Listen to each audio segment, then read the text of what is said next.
मुझे पालारी कबीले जे हर एक माण्हू हर एक पाड़ो नाला वठंदुसि पाड़नि जा ताला जे केतिरा थी वेंदा। अर्ज़ी आहे त पहिरीं आउं हिकिड़ो चवंदुसि मलिक साहब जे लाइ त उन्हनि जी असां ते महिरबानी आहे। मलिक साहब जो आउं थोराईंदो आहियां मलिक असद सिकंदर जो, जिन असां पालारी क़ौम खे गॾु करण में वॾी मदद कई आहे, जंहिंजी अल्लाह ऐं रसूल फिटाई, जंहिं ॻोठ यूसुफ पालारी ते हला करे असांजे ग़रीब ॻोठाणनि ते असांजी मारनि भेनरनि ते तशद्दुद कयो। मुख़्तलिफ़ क़ौमनि जे गुंडनि खां असांजा लोड़ा लताड़िया विया, उन जे घरनि में घिड़ी असांजी न्याणियुनि खे असांजी मारनि खे असांजे भेनरनि खे तशद्दुद कयो। ऐं उन अमल खां पोइ कहिड़ो गैरतमंद पालारी हूंदो जेको ख़ामोशी सां वेहंदो? इहो मुमकिन ई न आहे। पालारी जे रत में इहो शामिल न आहे। थी नथो सघे त चाचा यूसुफ जे घर में बदमाश घिड़नि, मलिक जा वाटा घिड़नि ऐं गैरतमंद पालारी माट करे वेहनि ऐं तमाशो ॾिसनि। इहो मुमकिन ई न आहे, कंहिं सूरत में मुमकिन न आहे। मलिक असद सिकंदर खे अल्लाह ताला इज़त ई नसीब कोन कई आहे।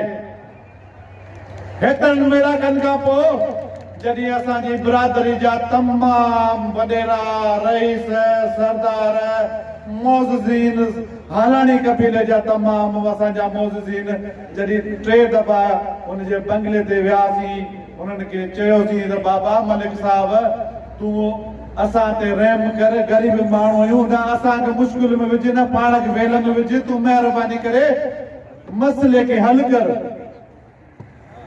पर भोतार साईं खे आदतूं पियल आहिनि, कॾहिं हुन ज़िंदगी में कंहिंखे कुझु ॾिनो कोन्हे।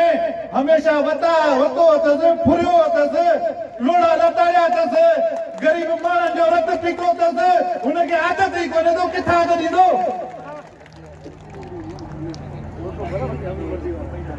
ऐं पालारी क़ौम जे तमाम मोज़ज़िन खे मायूस करे मोटायो वियो। 2 ॾींहंनि जो टाइम वरितो वियो असां खां। मज़ीद इन शइ जी तफ़सील तव्हांखे डॉक्टर अनवर पालारी ॿुधाईंदो। चंद लफ़्ज़ आउं चवां थो इन बारे में। मलिक साहब 2 ॾींहंनि जो असांखां टाइम वरितो त 2 ॾींहं मूंखे ॾियो। असां वाणे जो बि मसइलो कोन्हे, मुंहिंजो बि मसइलो कोन्हे। मुंहिंजो जेको टियों पार्टनर आहे उहो इज़राइल आहे, उहो साह कढण वारो आहे। उहो चए थो नथो मञे, चए थो आउं पालारी खे कोन ॾींदुसि। असां चयो ठीकु आहे साईं, 2 ॾींहं इंतज़ारु करे था वठूं। 2 ॾींहं गुज़री विया, 3 ॾींहं गुज़री विया, 4 ॾींहं गुज़री विया, को न्यापो को कुझु कोन्हे। जेके असांजा हथ जा मोज़ज़िन जेके सरदार साहब ते कलमा पढ़नि था, कसीदा ॻाइनि था, उन्हनि सभिनि मां कंहिं बि असां ते को राब्तो कोन कयो त बाबा का वरंदी आहे, बनी ॾियूं था, कब्ज़ो छॾायूं था, नथा छॾायूं, का वरंदी कोन थी। उन खां पोइ 4थे ॾींहुं डॉक्टर अनवर पालारी, चाचा हाजी मोहम्मद रमज़ान पालारी ऐं हैदराबाद नूरियाबाद या कुछ असांजा मोज़ज़िन ऐं तमाम हैदराबाद जी पालारी कम्युनिटी जी हिकिड़ी मीटिंग कोठाई वई। उन में इहा सलाह कई वई त बाबा हाणे छा कजे। पोइ इहो तय थियो त हैदराबाद सिर्फ़ु ऐं सिर्फ़ु हैदराबाद जा दोस्त जेके आहिनि उहे पाण ऐं पंहिंजे दोस्तनि समेत असीं पाण कब्ज़ो खाली कराईंदासीं। ऐं तव्हां ॾिठो अल्लाह जे हुकुम सां इन ज़ालिम खे शिकस्त नसीब थी। इहो ख्वार थी भॻो, इहे जुतियूं छॾे भॼी विया, पंहिंजा देगड़ियूं छॾे भॼी विया ऐं उन्हनि खे शिकस्त नसीब थी। इहा एके ऐं ॿधी जी निशानी आहे।